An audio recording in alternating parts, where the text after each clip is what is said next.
We're good to go.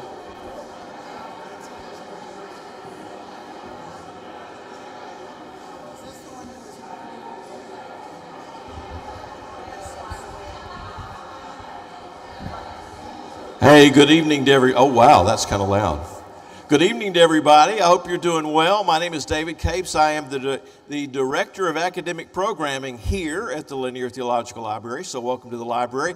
Thank you for braving the bad weather that was out there. It seems to have passed us by. We have a great time tonight planned. This past weekend, we have had some very distinguished guests at a symposium we've hosted here, along with a group called Inspire. We've got two representatives from Inspire.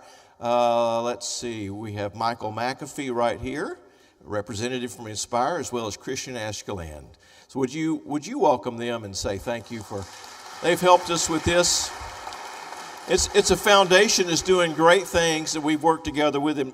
Now, our distinguished guests here include people who are foundation directors, some great Christian foundations here in the country, and some national collegiate leaders who represent ministries like InterVarsity and Christian Union, and boy, just several others as well. And then there are people who represent college ministry in colleges like Yale and Harvard and Stanford. And did I say Yale? I'll say it again, because just so you weren't listening. Yale University, as well as Lipscomb University. So at any rate, we're so glad that you are here to be a part of this, and we've got a great lecture coming up a little bit later. I'm going to be introducing him a bit later on, but we just want to say thank you for being here. For those of you who are your first time to the Linear Theological Library, this is a replica of a 5th century Byzantine chapel, so there are no restrooms in here. So that means that the restrooms, if you need the restroom, you've got to go out one of these doors over here, and you've got to go right across to what we call the English Village, and there are wonderful restrooms here. I tell you what, Linear Theological Library has some of the best bathrooms. I mean, just go and just look and ooh and ah at the bathrooms. Now, for those of you from Texas, they're not as good as Buc-ee's, but they're better than the Shell station up at Cypress Wood, okay? A whole lot better than that one.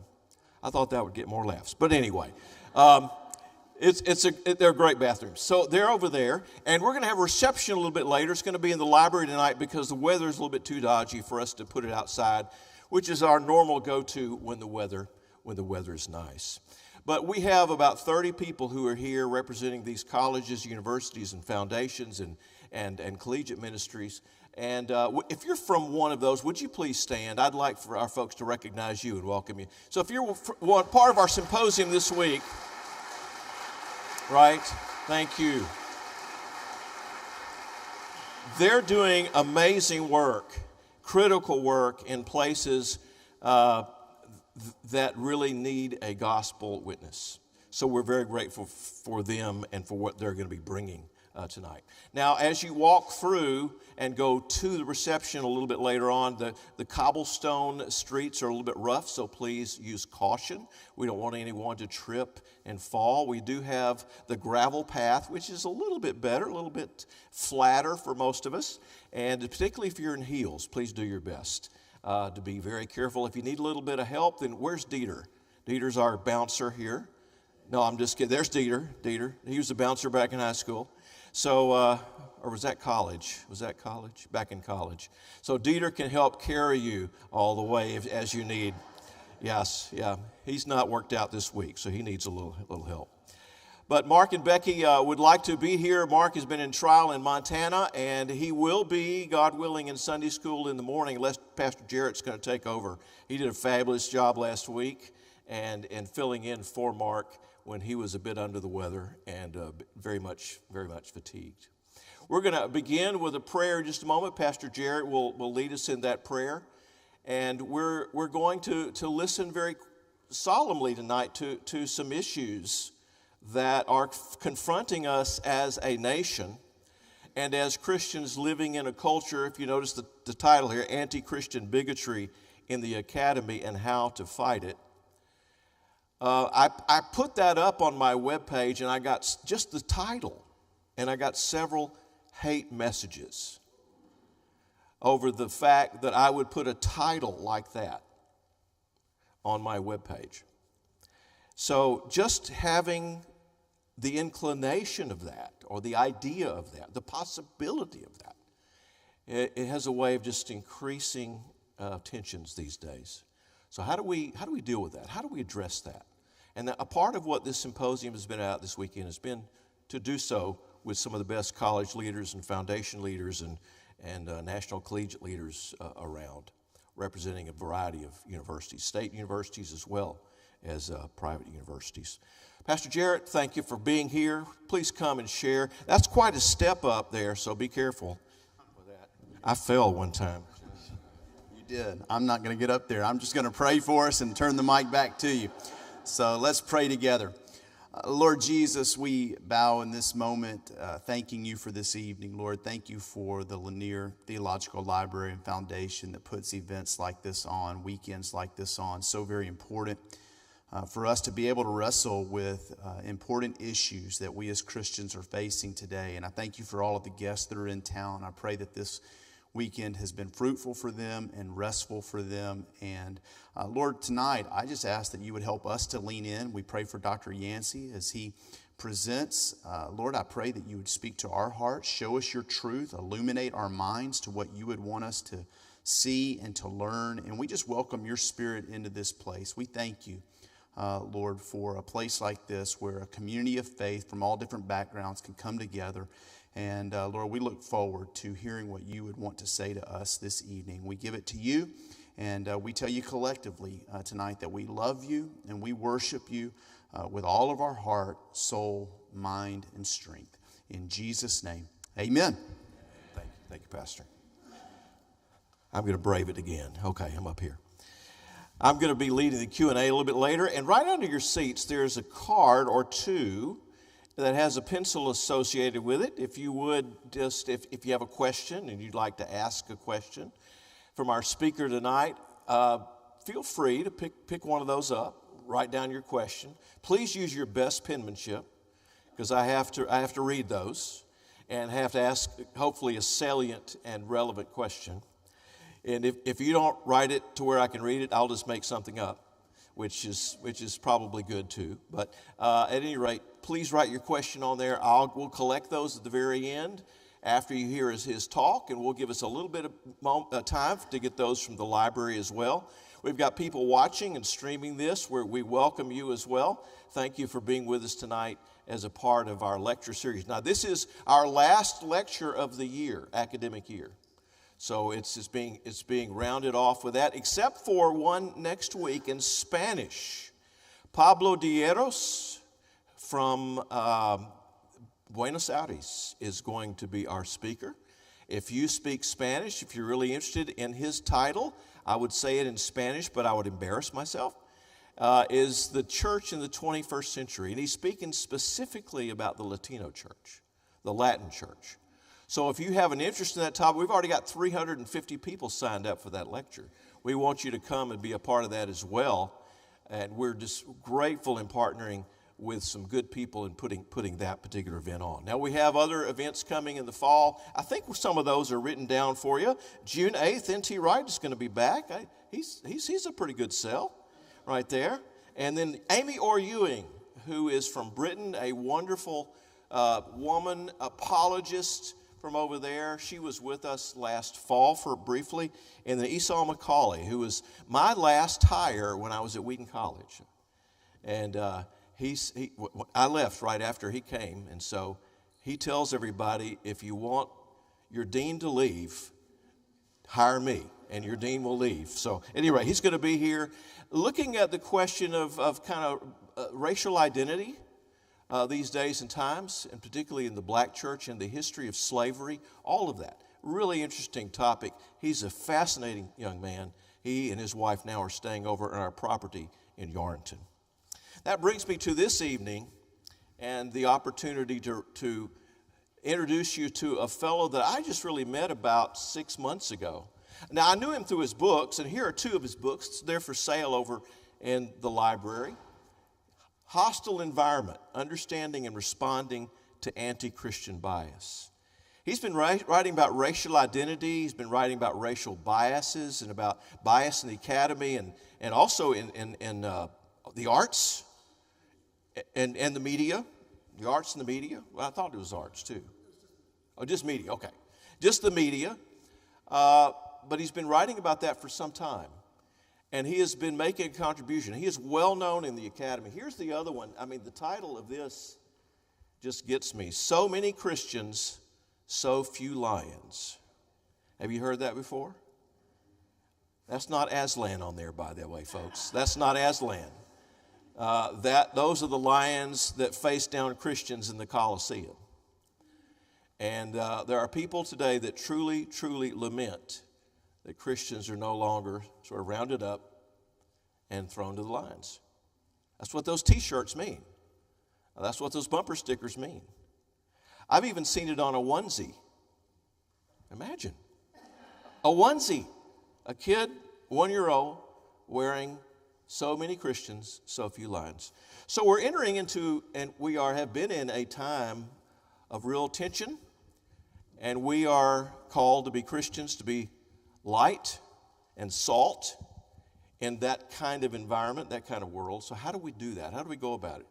One way is to duck our heads and sort of hope it blows over.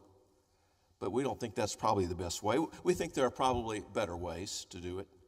And it's our joy tonight to hear from somebody who is a professor of social sciences at Baylor, green and gold, but also a graduate of the University of Texas in Austin in sociology. So you're a mixed bag. And we are grateful that you are here to be with us. Would you give a warm Texas welcome and a Houston welcome to our guest, Dr. George Yancey.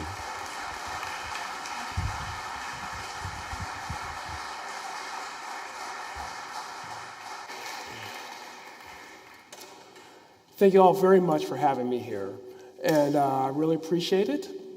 Let me just ask, especially y'all, some of y'all are a little bit older, I see some young whippersnappers here. Have you felt our society is shifting over the past couple of decades in ways that, seem powerless to really understand or stop? I think I'm going to touch on that tonight. I'm going to touch on that and what's happening. The name of this talk is Anti-Christian Bigotry in the Academy and How to Fight It. Please don't tell those people who send those nasty emails my email address, because I don't need the grief. But it's very true. Now, I'm going to spend most of the talk on the evidence of anti-Christian bigotry in the academy, and then the last 10 or 15 minutes, how to fight it. The reason why is I think we have to understand the problem. We understand it very well, not just for ourselves, but for others. Because when you say there's anti-Christian bigotry or discrimination, people go, oh, you Christians, you are overrepresented in politics. You're overrepresented this. You don't have any problems. And there's some truth to that as far as political field, but there are very real issues. And so I hope to provide evidence that's quite convincing. And also for us to fully understand this problem, because this is a problem to solve as a community. It's not a problem that I can solve or you can solve. We as a community have to solve this problem, have to work with this problem. It's not just for ourselves, but for our society, for science.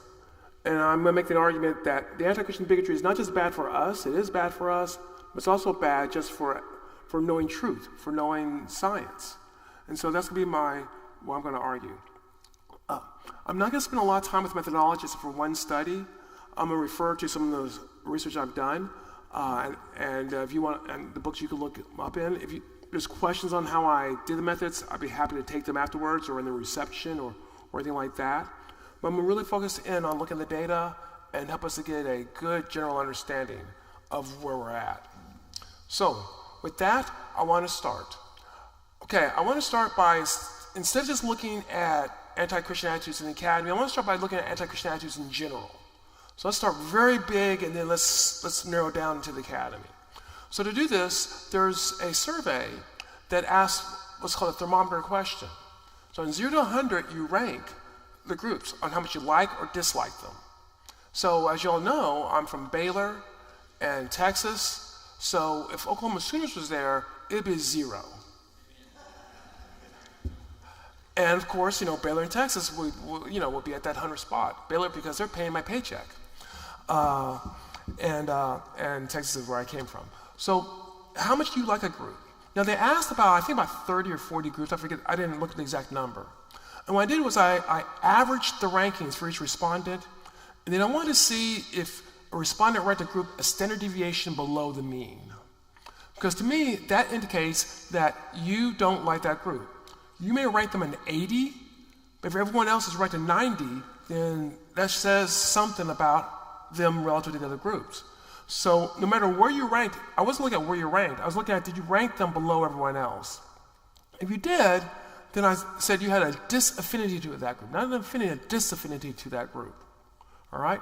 And so I want to just, like I said, there's about 30 or 40 groups. I want to looking at some religious and racial groups, and you'll see why I'll look at racial groups here in a second. But here's the breakdown. This is from 2016. Now, the group that had the highest disaffinity were the atheists. Almost half of the Americans ranked them a standard deviation below the mean. The second highest group, though, was Christian fundamentalists. They were very close to Muslims. Have you heard about Islamophobia? Well, Christianophobia is actually a little bit more stronger than Islamophobia. And in fact, if you look at the 2020 data, the disparity has increased. There's been a real drop in the anti-Muslim animosity and not in the animosity of Christian fundamentalists. And now, look at the racial categories. So I'm a race scholar, so you're not going to hear me say that race doesn't matter or that we don't have problems with race. We do. But the sort of open animosity has been stigmatized. It's a different problem than anti-religious bigotry. People are more openly anti-religious in their bigotry than they are when it comes to racial issues. So this is not when people say, well, there's no problems, people are exaggerating the way people feel. Well, the evidence says, no, that's not true. But these are numbers. What's behind the numbers? At the same time, this is why I'm using the 2016 data. At the same time, we sent a survey out, open-ended questions and we got nearly 4,000 responses. There were organizations that, as part of their mission, was to fight Christians or fight the religious right or something like that. And so I got a ton of responses. I'm going to show you about 5 responses. They're about representative. I'm not showing you the worst responses or the best responses. They're more representative. If you want the worst responses, you can pick up the book, So Many Christians, So Few Lions, and then you can read them. And, don't say I didn't warn you about that.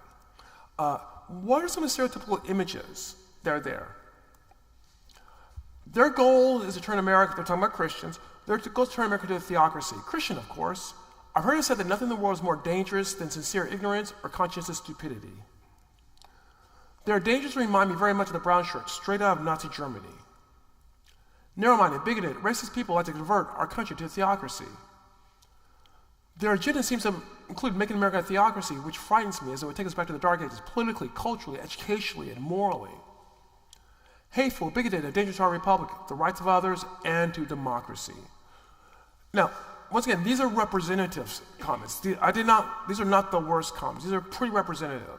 But there's some themes that come out. Now, this is not exhaustive, but some themes come out in this. One of the things I think you can see is the notion that Christians are stupid. They're going to take us back educationally, the conscious stupidity. Christians are stupid. Another theme you can see coming out there is Christians are intolerant or bigoted. Narrow-minded, bigoted. You can see the sort of Nazi Germany type of references. And then another stereotype you can see coming out there is Christians want to take over society and convert it into theology. Not theology, theocracy. We can see theocracy is mentioned several times. There are other stereotypes, and I'm not even sure these are the most common stereotypes, but they're quite common. So what's behind those numbers? That 1/3 of the country that rank Christians a standard deviation below everyone else, the notion that Christians can't critically think, that they're stupid, the notions that we're intolerant, the notions that we want to take over and create a theocracy. Okay, so that tells us something about the ideas of how people are thinking about Christians, people who have animosity towards Christians. One final thing I want to look at this data is I want to compare people who have what we call Christianophobia to Christians themselves. In fact, I'm going to look at Christians who believe the Bible is the Word of God. So we're looking at conservative Christians, because when we're talking about Christianophobia, we're really talking about conservative Christians that faces this sort of animosity. So let's look at this. So the first column is Christians who believe the Bible is the Word of God. The second is hostile to Christians. These are people who rank them a standard deviation below the mean. And then all respondents as a control group. And so you can see that those who are hostile to Christians are more likely to be male than Christians and other respondents, more likely to be white than Christians and other respondents. They're more likely to have a bachelor's degree. They're more highly educated than Christians and other respondents. And they're more likely to make more than $100,000 a year, wealthier.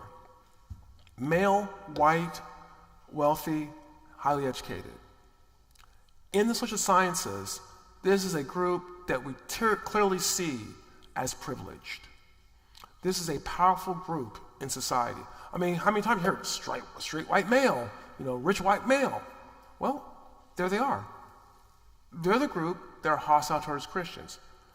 Now, of course, this isn't true for all white, male, highly educated, highly incomed individuals. And I'm sorry, but the last row somehow got cut off. After I tested, I messed up. But you see on the fifth line, they might be politically liberal. And in the last line, they are less likely to go to church. So we have a powerful group, white, male, highly educated, wealthy. They're politically liberal, and they're irreligious. Okay, so what does this describe? What this describes are individuals who have control of the cultural institutions in our society. Media, more likely to be white and male and educated and wealthy and progressive and irreligious. Entertainment, the arts, and this describes academia. Academia is more likely to be white, male, obviously educated. Hard for me to say wealthy, being a professor, but we do better than the average, right? Progressive and irreligious. Anti-Christian bigotry in academia is reflective of anti-Christian bigotry in general. You could say it's just a variation of the anti-Christian bigotry in general. So, given that now, let's look at academics. I wrote a book called Compromising Scholarship, and the key measure in this book was this question. I sent this question out to academics in 9 different disciplines. Now, I'm not going to read the question, you can read it yourself, but basically what the question is asking is, if you're told about this group, will this make you more or less willing to hire people from this group? Now, some of these things are things you're not supposed to know, and when I wrote this book, I think I wrote this book about 2011. When I wrote this book, you may not have found these things out. Today, with the internet, you're more likely to find these things out. Now, what I asked about political ideology, I asked about religion, I asked about sexual preferences, I asked about lifestyle, I asked about a lot of different categories, about 26 different categories. I'm only going to look at the ones concerning religion and politics. The reason why is I went into this research with a hypothesis. My hypothesis is that there's going to be bias. And the bias is going to be strongest against political conservatives. And my reasoning was quite simple. I had friends who were Christian sociologists. I had no friends who were Republican sociologists. So I figured, there's probably going to be some religious bias, but the strongest bias is going to be against political conservatives. Now, don't tell my wife, but I was wrong. Let's look at all academics. So you can see damages means that if they find this out about this person, it damages their willingness to hire them. Sometimes slightly, moderately, or greatly. So I'm just throwing it all together, but it does damage. On the other side, it enhances it. And you can read up there, the fundamentalists, evangelicals, NRA members, Republicans, Muslims, atheists. Now, you can see for all academics, almost half say that if I find out you're a fundamentalist, I'm less likely to hire you. About 40% say that for evangelicals. Now, what you may be thinking is, well, it's bad for evangelical, but at least I'm not a fundamentalist. I can tell you that in another research I did, I asked academics how to define fundamentalists, and a good percentage of them define fundamentalists this way. You believe the Bible is the Word of God. So what you think you are and what they think you are could be two different things. As you can see, I was wrong. The NRA members is pretty high, but the Republicans, while there is bias, is not as strong as bias against conservative Protestants. Atheists, actually, if you want to go for a job in academia, tell them you're an atheist. That's going to help you a little bit more than hurt you.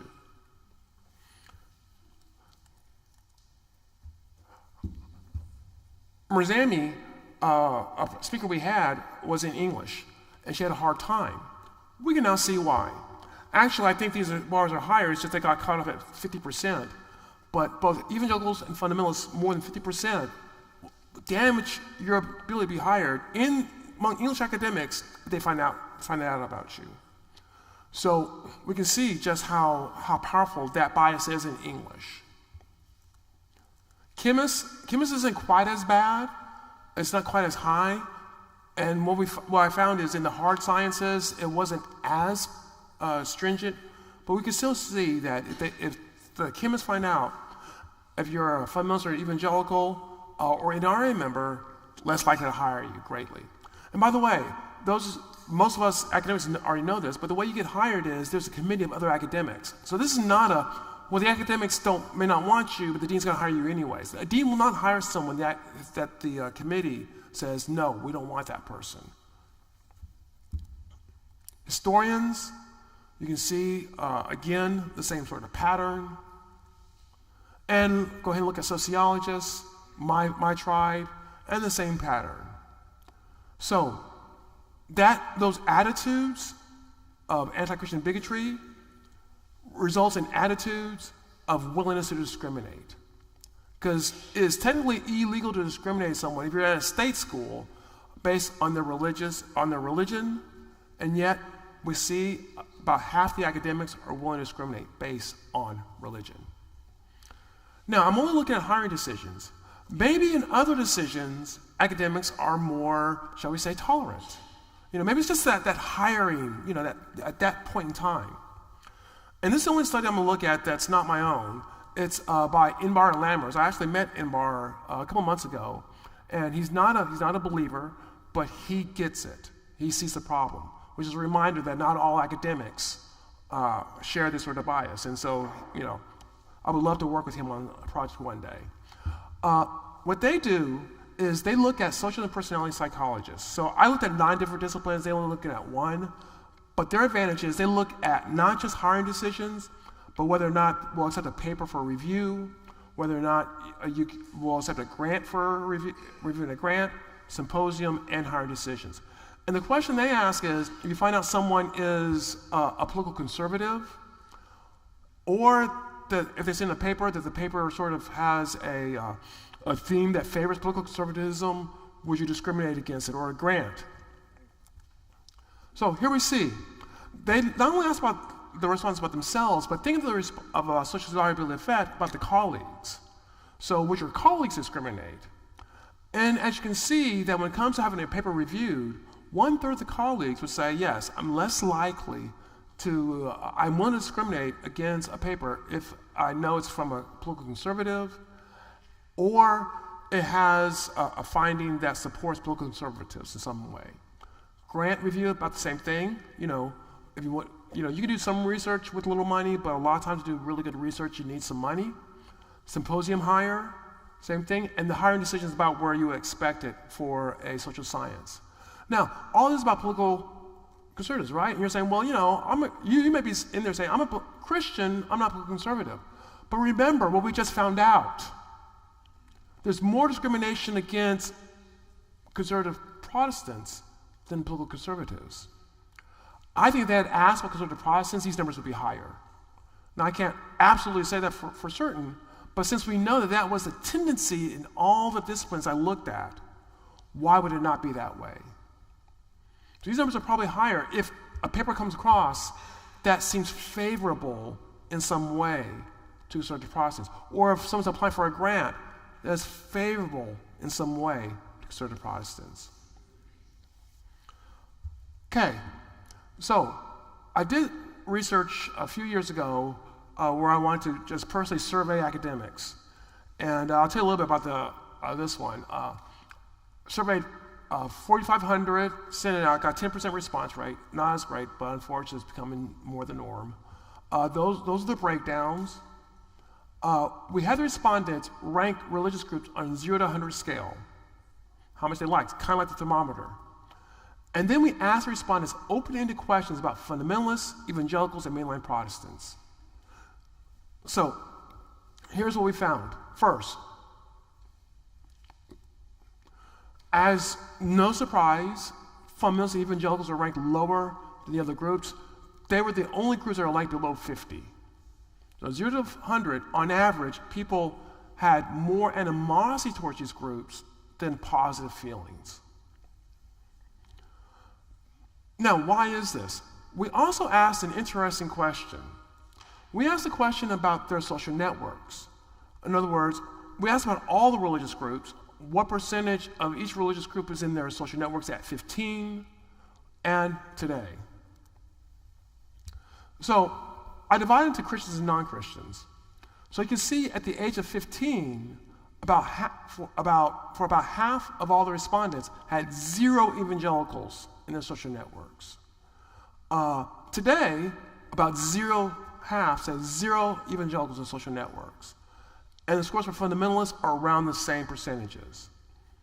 Christians, it's the percentage that says 0 is lower, and you may be thinking if they're Christians, how could they not have any evangelicals fundamentalists in social networks? A lot of the Christians were mainline Christians. In fact, there are more mainline Christians than conservative Protestants. And one of the reasons why, some of you may know, I wrote a book looking at conservative and progressive Christians. This data sort of inspired me to write that book, because what I found is a lot of the mainline Protestants are just as hostile towards conservative Protestants as the non-Christians. And so that accounts for a lot of the findings concerning Christians. But think about it.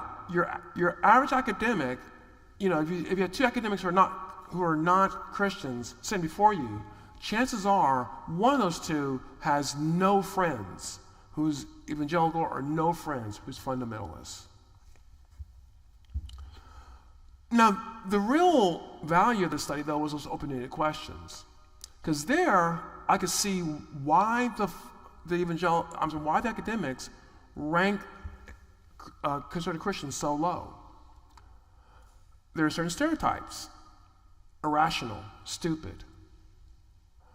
A belief system based on resistance to logic, information, and intolerance of others. They're totally irrational and often filled with hatred towards anyone who doesn't share their views, sort of like a Christian Al-Qaeda. The belief in biblical literalism results in irrational, anti-science viewpoints. So one of the reasons why, and this also explains why that certain academics don't want to hire conservative Christians. If they believe that conservative Christians are irrational, stupid, you wouldn't want that as your professor, right? By the way, about 40 to 45% of the academics gave hostile answers when asked about the conservative process, which kind of matches a little bit of the percentages in the study from Compromising Scholarship. Intolerant. Extremely hypocritical, intolerant, and biased against disadvantaged people in the United States. Extremely conservative and intolerant of other social choices. Preoccupied with sex and sexual outcomes. Their opinions often seem extremist, and they often appear intolerant of other people's ideas. They do not seem to want to engage critically with important questions. They can sometimes be disruptive and intolerant on the campus, especially in the settings of religious diversity. I've also seen them proselytize in the cafeteria and other gathering places. So intolerance is another reason why 40 to 45% of the academics don't want to be around conservative Christians. Want to take over society. Live in the Bible Belt, where fundamentalist Protestants have placed an egregious constitutional amendment on our May 11th election primary ballot to further ban gay marriage and all domestic legal unions, not between a man and a woman. I am enraged at their attempt to build a literalist conservative theocracy. They ruin the Protestant country or replace their free society with a theocracy. So, the stereotypes we saw before, we looked at all people with anti-Christian attitudes. Irrationality, stupidity, intolerance, theocracy taking over, same sort of stereotypes academics have. This gives us a sense of what we run into, what drives some of the hostility. People who have these beliefs, these stereotypes, if there was hope to think, well, they're well educated, maybe they won't stereotype others. I hate to bust your bubble, but that is just simply not true. What is the cost of this? So I want to look at the cost of this by looking at it as a research question and looking at how that question may be shaped by anti-Christian bigotry. Shaped not only in a way that harms Christians, but shaped in a way that gives us a distorted information about what society is like and inhibits our ability to solve a problem. So this problem is polarization. Do y'all think this society is very polarized? I know I do. I mean, you may say, yeah, I hate them, but then it's polarized, right? Why is it polarized? Well, you can talk about red and the blue, right? That there's a lot of polarization, and there's a lot of politics behind the polarization.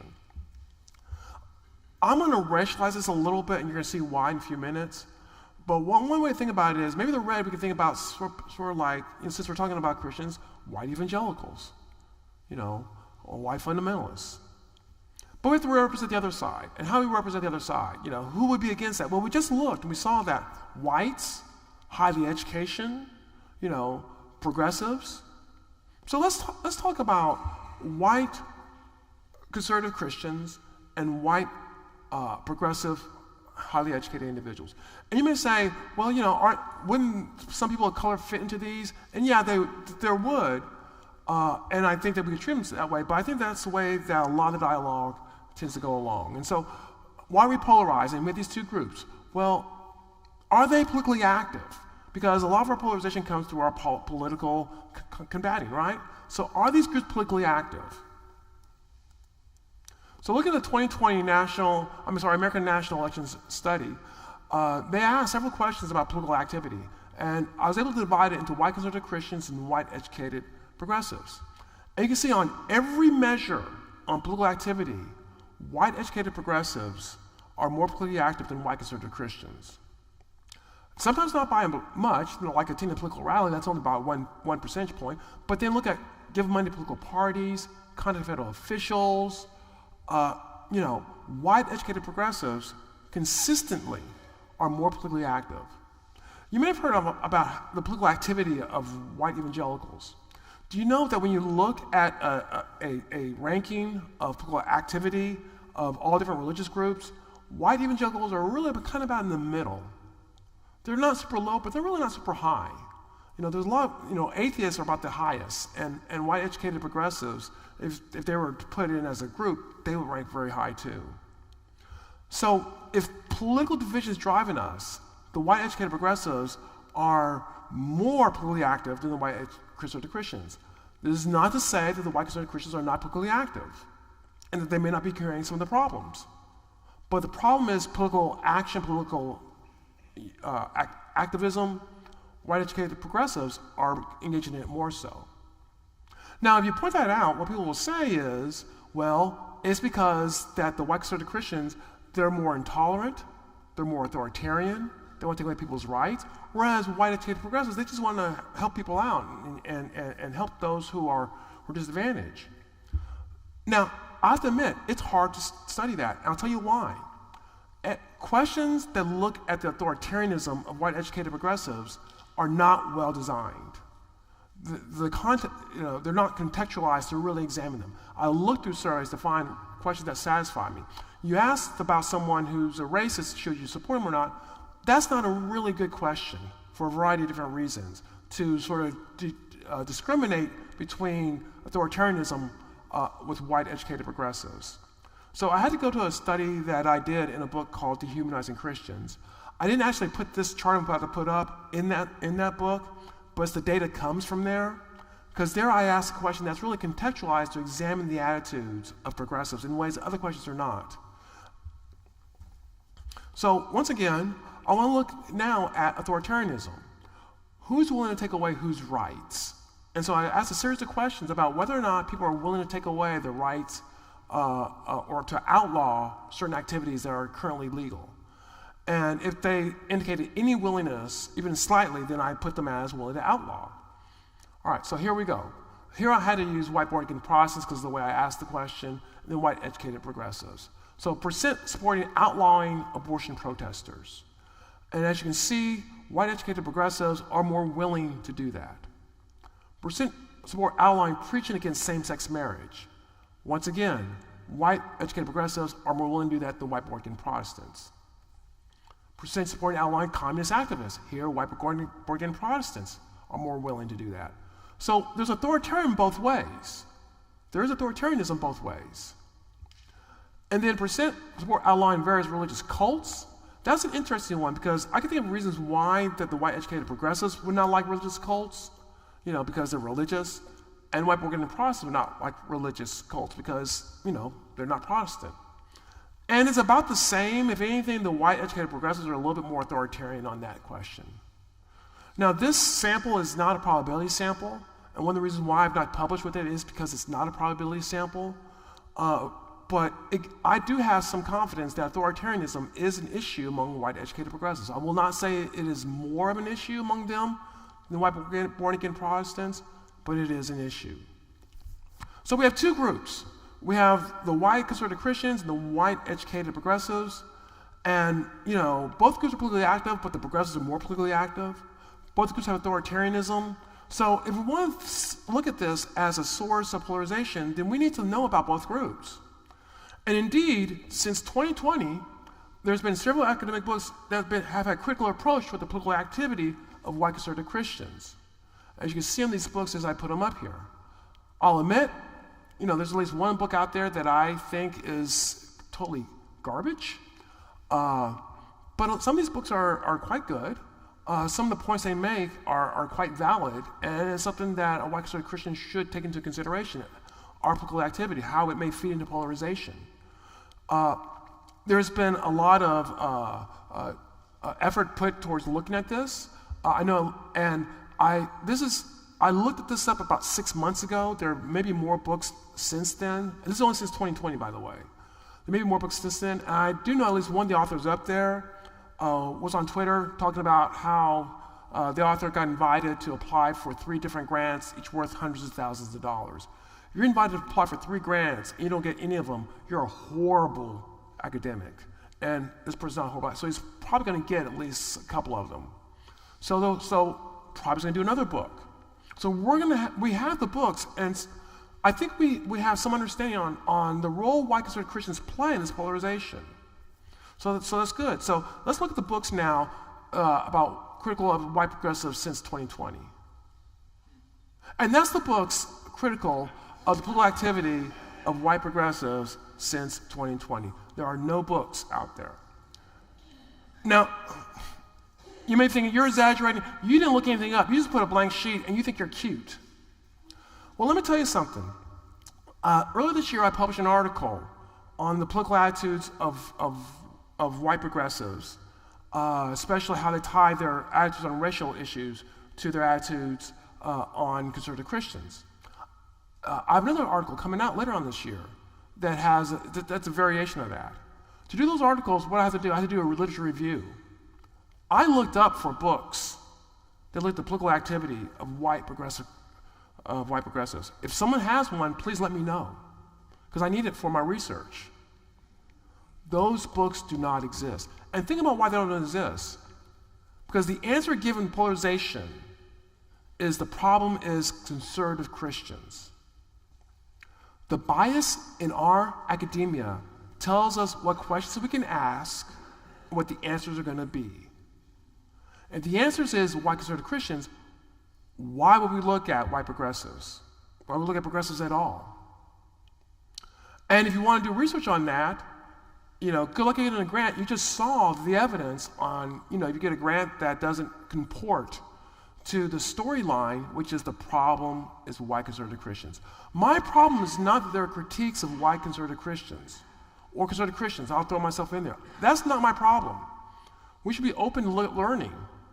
My problem is there's no attempt to even moderately critique progressives in the polarization of our society. What does that do? That gives this image that the problem of polarization is entirely the fault of conservative Christians. One can admit that conservative Christians have done things to generate some of this polarization, but it is not entirely the fault. I can think of a lot of examples of polarization, dehumanization, authoritarian attitudes among progressives. But in academia, you don't see that evidence. This is not just bad for us as Christians. This is also bad for, if we want to solve the problem of polarization, and you decide that the problem is only on one side, and you put all your efforts on one side, what happens? The other side gets a pass, and it gets freedom to do whatever they want to do. And it makes things worse. So this deteriorates our ability to understand our social reality. This is bad for science as well as being bad for Christians. This is just one academic question. You can think of other academic questions where this anti-Christian bigotry has impacted science, creating bad science, as well as a hostile attitude towards Christians. Okay, so this is the problem we have to tackle as a community. And we should tackle it not just for ourselves, and there's nothing wrong with saying, hey, this is bad, we shouldn't be treated this way, but also because science needs it. We need to be able to tackle this and deal with this. And so I want to start thinking about this. And so one of the answers, obviously, is all those academics who don't have Christians as friends, or even their social networks, because it's easy to stereotype people when we don't know anything about them. That becomes very easy, stereotype people. We don't know anything about them. I don't have any friends. They must be stupid. A lot harder when that person's in your social network. So we need more Christians. And so to get more Christians, we have to, in academia, we need more Christians in graduate school and beyond. And so I've been thinking about this because I've done I've worked with graduate students, Christian graduate students, worked with the ministry of Christian graduate students, thought about my needs as a Christian graduate student. So what do we need for successful Christian graduate students? Well, first thing the student needs is the ability to do high quality work. We have to demand excellence. It should not be a dodge saying, well, they don't like me because I'm a Christian, so I can do, shoddy work. We have to, those of us who are in academia, come to the program and work under me in sociology, I need to demand excellence from you. I tell you what, it is true what some people say, that being a Christian and trying to publish any sort of paper that doesn't follow the paradigm that Christians are bad, they're irrational, they're stupid, they're intolerant, they want to govern, trying to publish that, you have to be better. You have to be better. You're going to be called down the carpet a lot more easily. And some of the stuff that I've read, that one book, for example, there's no way a book like that could be published, critical of white progressives, and highly educated progressives. Just no way. The one bad book I told you about. Even some of the other books I think would have a hard time because of the way that they were done, but I won't go into that for right now. Social and spiritual support. These students need support. They need our social support, our churches to support them, not to run them down, to find places for them, ministries for them, because when I was in graduate school, a ministry for the undergraduate students was not the best ministry for me. What people tend to do is say, hey, you're a graduate student, why don't you head up our undergraduate ministry? No, I had needs myself. And so we need the spiritual support, mentorship, people to go to talk through the issues, to figure out solutions. There's going to have to be some financial support. Now, there's some financial resources that are available to everyone no matter what, but if you want to study Christian nationalism, there's a pot of money waiting for you. And if you're a student who wants to study that, you can get some tuition help with that. But if you want to study educated white progressives, there ain't no money out there for that. So if we want things studied, we have to find, there are some things you can study without a lot of money. There's some things that you really can't. So that's just the reality. And that person has to have sufficient character to be willing to be in the minority, because you will be in the minority. That's just the reality of it. You have to have a sort of a tough skin. I think one of the things that prepared me for going in academia was I used to be a official at intramural ball games. So I developed a kind of tough skin because, I get called everything, and I decide when I'm just going to throw that flag and give them the 15-yard penalty. But I mean, seriously, you have to, sometimes they can't take it personally. And that's true in academia in general, but you really have to be if you're going to be a Christian in there.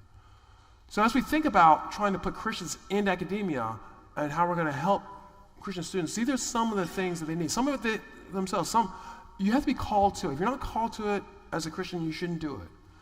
But if you want to be in the minority and you can do high quality work and you're called to this, then it's something you have to think about. All right, so let's just talk about fighting anti-Christian bigotry in general. All right, so here's my ideas. And once again, I'm one person. We as a community must think about how we can move forward on this, all right? So I'm just going to give you some ideas I have, and then we can think about it. Because I think this is a community, and the community is very important. A Christian community, we need a community in a post-Christian world. First, we're going to have to defend free speech no matter who, all right? We heard a great presentation yesterday by Josh Dunn about an initiative on how to bring viewpoint diversity to the University of Tennessee. That's the way. You know what's not the way? What's happening in Florida and Texas right now. I hope I'm not stepping on toes, but outlawing DEI in universities, when you do that, you set up the mechanism by which your viewpoint can be outlawed. If our viewpoints is true and the best, then we can go in and compete with others. We don't have to take them out. But if we start doing that, we set it up where we can be taken out, and then we don't have the chance to compete with others. We must engage in free speech. Now, you may be saying, well, maybe you like DEI. Actually, I've been very critical of DEI. I've been very critical of anti-racism. I've been working on trying to develop a Christian approach towards dealing with racial issues, because I think there's a Christian approach in doing that. So we can use our Christian faith to have a better approach. We need to concentrate on that and being included and trying to bring in different viewpoints, rather than trying to exclude others. They're going to exclude others. That's what they do then. We do us, they do them. And we'll fight against being excluded, but we should not seek to exclude other viewpoints. Avoid relying on poor academic work. I can't tell you what it's like to be academic and hear a pastor cite research that I know about badly, or describe some sort of sociological phenomenon totally off. We Christians have to, look, you don't have to do the sort of in-depth literature review that academics do, but you got to do some work. And it would be good if we Christian academics have a role to play, even as just a resource. Because if you put sloppy work out there and then people see it's sloppy work, then they denigrate the rest of the thing you're doing, everything else you're doing. So what we have to do is shoot for high quality work. And our Christian professors, our Christian academics have to do high quality work. Let me just say that I feel that impacting the culture is at least as important, from my point of view, more important, but I'll just go with as least as right now, as political activism. I know we're in an election season. There's going to be all sorts of election funding business, and all sorts of passion and feelings and trying to support this candidate or that candidate. And I'm not saying to not engage in politics, okay? But if that's all we do, we've lost. Because your culture is going to eventually trump your politics. And if we don't have an impact on the culture, and we put all our resources toward the politics, and we don't put resources towards not just academia, but the arts and entertainment, and not just segregated off Christian arts and Christian entertainment and Christian media, but going into the mainstream, if we don't do that, then you can win political victories in the short term. Long term, you're going to lose. We've got to impact the culture. We've got to think about how we can impact the culture. We need to strengthen our Christian culture in a post-Christian world. In this post-Christian world, if we all maintain our Christian values, we need a strong Christian culture, all right? We need to build our own communities. We may not always be able to impact impact things outside of our culture. But I'll tell you what, if we build a strong community, there's a lot of people out there who are looking for community. I think there's research I read where one-fourth of all men did not have a single friend or something like that. There's an astonishingly high number, I may be off on that, of people who don't have a single friend. So we can be a Christian culture that can attract others, but still, we have to find a culture and find our place in that Christian culture in the post-Christian world. Christians in academia need social support to play the role we need for them for. Look, I'm not saying that Christian academics need to run everything, because Lord knows we can mess up with plenty of stuff. But we do have a role to play. Other Christian have other roles to play. Christian business people, Christian arts, Christian clergy, Christian workers. We have a role to play. We're not going to do everything, but we can be a valuable service. And often if you just ask us, we will. Sometimes we're busy, but if you often just ask us, we will be a valuable service. But if you don't ask us and we're not supported, then we're going to have fewer Christian academics, and that role we can play is going to get lost. I suggest that our attitude should be getting a seat at the table. There's talk about let's take the society back for God. I think that's a mistake. Remember, people already think we want a theocracy. So we're talking about taking the society back for God. They're thinking, okay, here come the Crusades. All right? Now you can say that that's not fair, but that is reality. Rather, we should fight for a seat at the table. And the thing about this is, fighting for this, when we argue that, hey, we're Americans too, why don't we get a seat at the table? That's a hard argument to rebut. You're arguing we need to take the country back for God. People can say, well, who are you? What about the non-Christians? What about these people? What about that people? When you take it back, you're going to get rid of them. If our ideas are the best, then we can get a seat at the table and we can push them. But if we're trying to take the country back for God, then people are going to resist us. Look, I think there's a lot of things we have to offer. I think a lot of things have gone wrong in society that we can correct. Identity politics. I just published a paper late last year on how identity politics is correlated with lower levels of mental well-being. Now, I don't know whether or not it's identity politics itself or people are drawn to that, but there's a problem there. There's ways you can do research to look at that. I've not had a chance to get to really look at that. But there's something wrong with identity politics. Either it's drawing people who have lower levels of mental well-being, or it's helping to create that. We can bring that to the table if we have a seat at the table. If we're excluded, then work like that gets excluded. But we have to have a place in which we can say, look, we have a better way than using your personal identity to make sense of the world. Maybe you can use an identity that's greater than yourself. Efforts to support Christian academics at all stages of development are crucial to get that seat at the table. We need to support our Christian graduate students. We need to support our early career academics, mid-career, late career, because they're not going to get that support from the mainstream of academia. And many of them can be successful without a lot of support, but they can be more successful with that support. And that's going to get us that place where we have more of a voice, because we can have respected individuals speaking into our culture who are Christians and come at it with a Christian worldview. Okay, just some conclusions and implications just to touch on. Christians have some political power, but we lack cultural power. Academia, media, entertainment in the United States. So sometimes when people say, oh, you Christians have all this political power, and there's some truth to that, but then when it comes to cultural power, there's no doubt about it. I have done a little bit of research on the media and how it can warp some of the biases. I've not done work on the entertainment or the arts, but we know, at the very least, that Christians are underrepresented in these areas. So we are underrepresented when it comes to cultural power, and that's where there's a lot of Christianophobia. Academics have the demographic one expects of Christianophobes. The demographics just match, and then we saw evidence that they actually have that problem. And academics are largely siloed away from conservative Christians. don't have considered Christians in their social networks.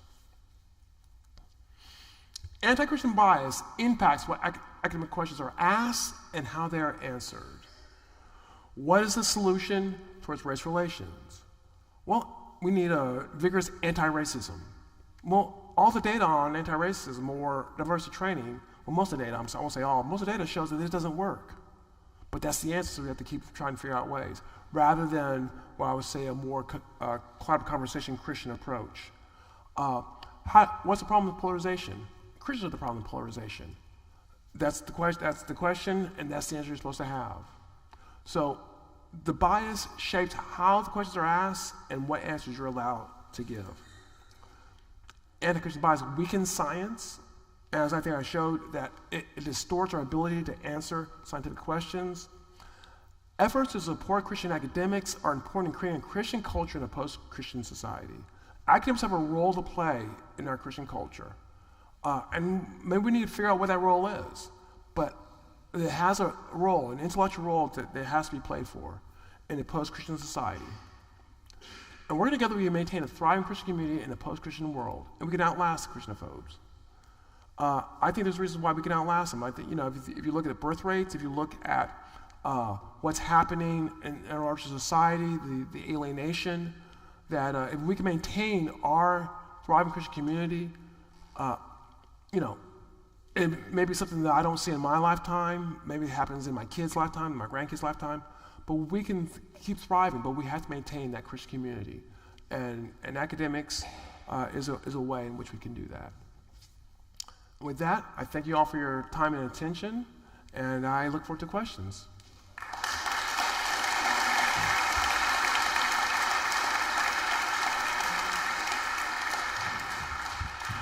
All right, we have question cards going to be coming in.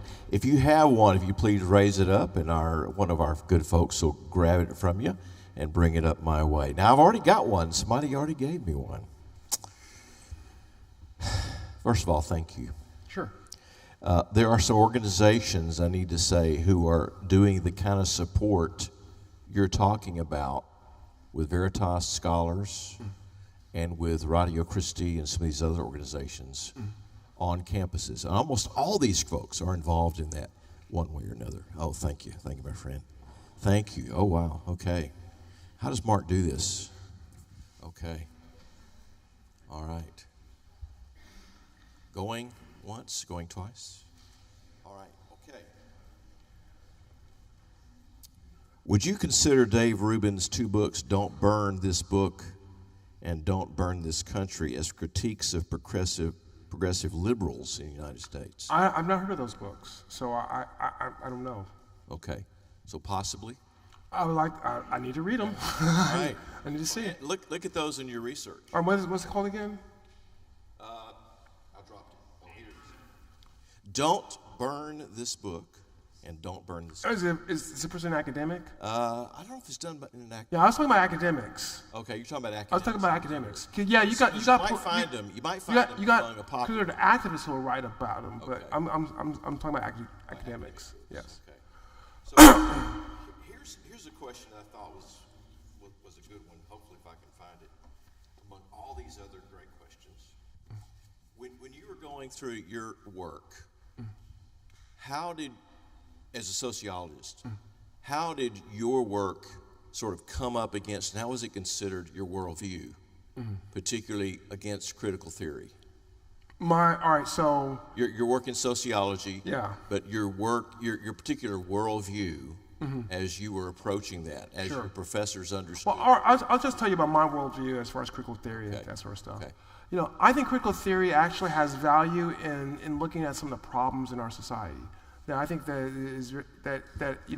it brings to light things that we might not have seen. The problem with critical theory is I don't think it offers useful answers. If I would, as a personal level, would I read critical theory to maybe see some insight to a problem I hadn't quite seen before? I think it could be valuable in doing that, but I would not use it as a source to answer those problems. I would look at a different way of answering those problems. Okay, so maybe it's a better way of looking at those questions. I think it's a better diagnostic tool, yes. So why don't you write a book that's being critical of political activity of white progressives. Why don't I write the book? Why don't you write the book?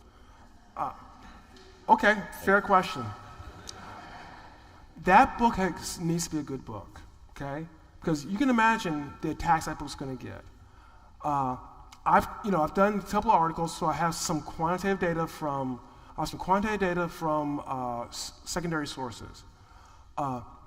To write that book, I would also need to have some sort of qualitative data, some interviews, because to interpret that quantitative data, if I don't have that, then people can interpret the quantitative data in different ways.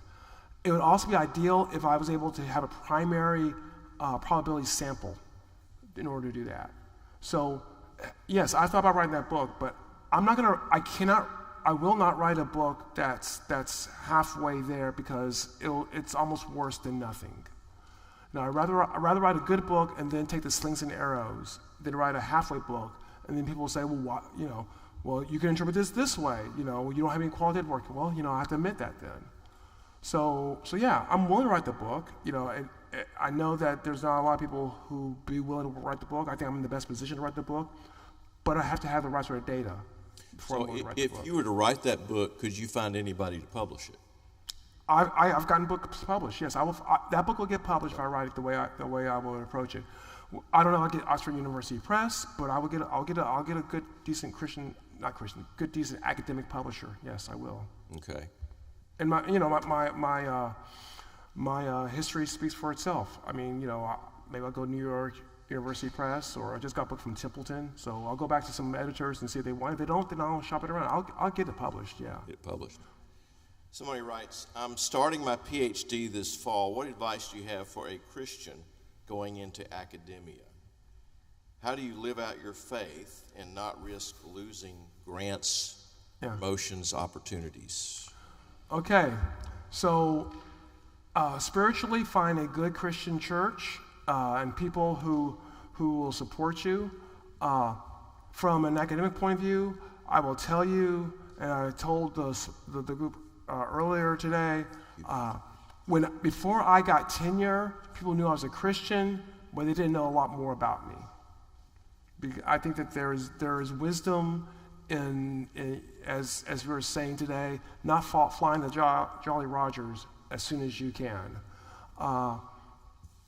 So that'd be my approach. I would also say be excellent in your work. Don't take shortcuts. Learn the literature. Learn the methodology. Make sure you do high quality work. Learn how to apply your worldview to doing high quality work in a way that's acceptable. And I know that they could be done, but that can be tough. But learn how to do that. And so when I wanted to study multiracial churches, about 20 years ago, I didn't study about the beauty, God's beauty in these churches. I talked about contact hypothesis and how we're going to test that and how we're going to look at that. And then I got books and articles published on multiracial churches. So you have to learn how to sort of tweak things in the paradigm of your field so that it can be acceptable and yet accomplish the goals that you want to do. And you can be more open about it after you get tenure. So that's my suggestion. So you've got to do better work than everybody else, basically. You might have to. I'll tell you, the best student if you publish something that's against the paradigm of the field, it's usually better than the average article, because it has to be to get through the reviewers. Because reviewers, I'll just give you an example. I don't know why this was so controversial, but I was working on an anti-racism scale to measure how anti-racist individuals are. I went through about 4 or 5 different articles because people found everything wrong. I look at other scales, and this is a little bit inside baseball, so I apologize. I just realized when I started this. I look at other scales, and they have chromosomic alpha, and they say, you were good. And I had to do confirmation factor analysis. I had to do qualitative work. I had to look at the Varimax and Promax rotations. I had to do a lot of extra work for other people who just threw together a scale, did one measure and said, that's good. Because I think this scale, because those other scales were measuring conservatives and this measures progressives. So I think that's why I had to do extra work for that. And it took me about 4 or 5 articles to finally get it through. And there are some of the organizations that are here that'll be the kinds of support that you would need in college, grad school kind of things. What about the STEM fields? What does it look like in STEM fields? STEM fields is not as hostile as the social and humanities. And I think one of the reasons why, and this has been theorized by others, so this is not my own idea. I think one of the reasons why is the STEM fields feel less threatened. So if we want to understand, say, social morality, well, chemistry doesn't tell you a whole lot about that. But religion and anthropology or sociology or things of that nature, even philosophy, they're competing for similar questions. And so I think there's less hostility. The exception, I think, is on issues where religion intersects, and so something like evolution would be something where you might find more hostility. But generally speaking, while there is hostility in the STEM fields, it's less so. Rather than focusing upon fighting anti-Christian bias and sort of using the language of culture war and fighting and that kind of thing and enemies, would it be more Christ-like to focus on being a faithful witness who's known for loving enemies with humility and kindness? Yeah, I mean, I think that's a struggle that we Christians have, and we should be practicing about that. I mean, I don't think it's an either-or type thing. I think it's wrong. I think Islamophobia is wrong. When I see Islamophobia, I think anti-Semitism is wrong. I think bias against Christians is wrong. It's all wrong. We're all humans. We should not be discriminated against. I don't think Christians have to say, well, I'm a Christian, therefore it's okay to discriminate against me. But we can do that and still love people. Now, it means that we have to check our attitudes sometimes, because I know it gets frustrating.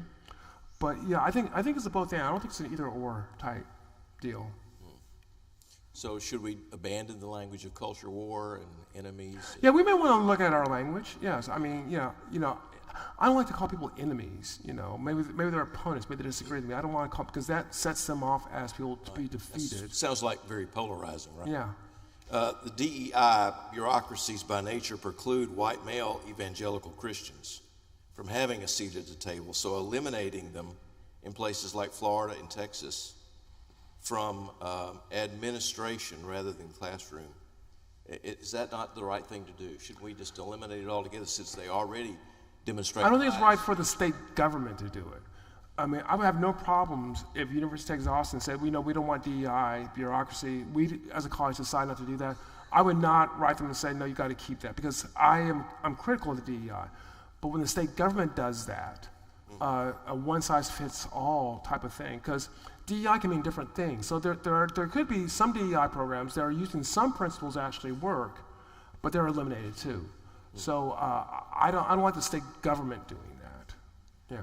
So rather than the government doing it, having it done in another. I think we can see a table, we do better work, we show a better way, and then ideally people will start eliminating on their own.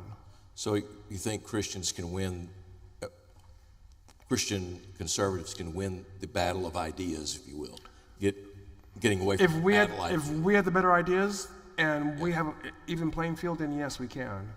And I'm not saying that we always have an even playing field, but if we have the better ideas, yeah. Are there things we could learn, though, from others, too? See, that's part of it, is maybe we have some oversights that we can learn as well. Right. But overall, I think conservative Christians, I'm not talking about politics. I'm talking about theology, because I'm a conservative Christian in that way. Yeah, I think that is overall the better approach. So I think that overall that would win more likely than lose if we had a level playing field. Is it easier to be black in the academy or Christian? Black. I actually had a columnist write an article on some of my work on bias, and I told him, you know what? In academia, I face a lot more discrimination for being a Christian than being black. Outside of academia, it's reverse, but inside academia, that's what I face, and he put that quote in there. So I have to say black, or else someone will find that out and say I'm a liar. Oh. Okay. Yeah, I don't want to be a liar. So how do we go about looking at and finding this data that you're talking about? At what? This data that you've given and shown the charts and things. Mm-hmm. Where can we find this data? Okay, in several different books. Okay. The Compromising Scholarship book has the data concerning enhance or damages being hired. The quotes and the thermometer studies is in the quotes on Christianophobia in general. That's in the So Many Christians, So Few Lions book. And then some of the data came from articles. I don't have I can look up the articles. If someone wants to email me for the articles on the when I was showing the quotations from academics, I'm trying to think. I think it was how academics view conservative Protestants, but I can look up the exact article and I can get that to people if they want to. And do those reference your books? Do they reference peer-reviewed articles then, as well? I cite peer-reviewed articles, yeah. Okay. But yeah. Yeah. Well, when you talk about, what are your definitions of evangelical, fundamental, conservative? Because many followers of Jesus don't see themselves as evangelical, fundamental, or conservative. Yeah. Well, the thing is... That's a lot. Yeah. Well, it's not... My definition isn't important. The definition of the academics is what's important. So how academics define it is going to be important. And so we actually asked the academics in that one survey about how they define evangelicals, fundamentalists, and mainliners. Now, they don't define it all exactly the same. What I'm saying is that, that for a good chunk of them, they define fundamentalists as someone who has a literalist interpretation of the scriptures. They find evangelicals, a good chunk of them, not all of them, define evangelicals as people who go out and proselytize. So you may say, well, I'm an independent Christian, I'm not evangelical fundamentalist. If you think the Bible is the literal word of God, and you go out and proselytize, you're an evangelical fundamentalist in their eyes. And so how I define it is irrelevant to the effects that are out there. Okay. So these definitions aren't your definitions. No. They are the definitions of the people answering the surveys. Correct. Okay. And those definitions, how are they set, you think? Are they set by just popular ideas, or are they set by media outlets, or what? Yeah, I think that's an interesting idea. I think that, our culture, this is why culture is so powerful. Culture tells us what we believe to be true. And so the culture of the academics has told them, here's how you define evangelicals, here's how you define fundamentalists, here's how you define mainliners. And so in some ways, they're reiterating the culture that they have. It's not a perfect thing, it's not a one-to-one thing. Obviously, there's some variations in how they define it, but our culture tells us a lot of ways of what we believe to be true, what we believe to be right. Yeah. Well, there's a bunch of other great questions. I'm not sure we're going to have a lot of time for them, because we want you to get over there and start signing books. Okay. And we want you to go over there and check them out, and we want you to go over there and eat all that food before I get there, so I don't have to. So I don't know where to stop here, quite frankly. I am told, though, however, that the sidewalks are wet, so when you leave here, please be very careful. I've warned you twice now. Counselor, is that enough? Larry, is that enough? Is that if I covered all of our liabilities with that? Yeah. Well enough. At least Mark's liabilities. Let me say that. How do we maintain strong Christian community while developing non-Christian relationships? How do we balance that out? Yeah, so, we obviously need to have non-Christian relationships. What I would say is that probably your primary relationships are going to be people in the Christian community. Your closest friends, it could be in a Christian community. But that doesn't mean that you can't have friends or even do things with people who are not Christians. In fact, we should in order to reach out to them. And so, to me, that's another both and type of situation where, maybe at work or at school or something like that, we develop these friendships. But our primary relationships, probably for our sake, probably to help build community, need to be with other believers. And it doesn't mean it have to be at your church either. Maybe if someone goes to a different church or is part of a different denomination or things of that nature. I think that the Christian community I define kind of broadly, not just your church. Yeah. What advice would you have for parents who are sending their sons and daughters off to college this fall? Well, here's the thing. I think that the danger of sending your kids to college is less than you think. I'll tell you why. Professors have incentive not to anger your kids. Now, you may not think why, because the kid comes home to you and says, such and such so-and-so is really mean to Christians, then you call the administrator or you call the state school, your congressperson, and it does get back to us at some point. And so a lot of times, the pressures of professors, there's some, professors are to be kind of somewhat equal in the undergraduate class. Now, it's different for graduate students. Very different for graduate students, but undergraduate students, there's like, all right, this person's in my class for a few months, I'll give them the grade and they'll be gone. And actually what studies have shown is that when you look at the adults at the age of 25, those who went to college are more likely to be members of churches than those who didn't go to college. So I do think that the notion that sending our undergraduates to college is going to threaten their faith is overblown. I think it's different for graduate students. I've seen too many graduate students who go on to graduate school and then start deconstructing their faith and became a non-Christian. I think that happens too often. I think there's a different dynamic with graduate students. But undergraduate students, I wouldn't worry about as much. However, what I will say is encourage your kid to get involved with the Christian church or ministry, be involved with the Christian community.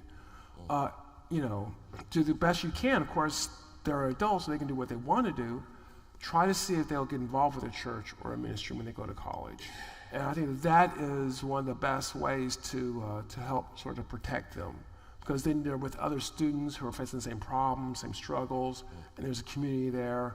And so that would be very valuable. And like you said, there are some very valuable representation of ministries that would be help out. I mean, I would say ministry or church. I mean, some people say, well, it has to be a church. I think a parachurch ministry can be fine for this. Eventually you want them to be in a church later on in life, but just to get through college, if they go with Rochelle Christie or something like that, they'll get the support that they need. Would you join me in thanking our speaker tonight, George Yancey? George, come on down.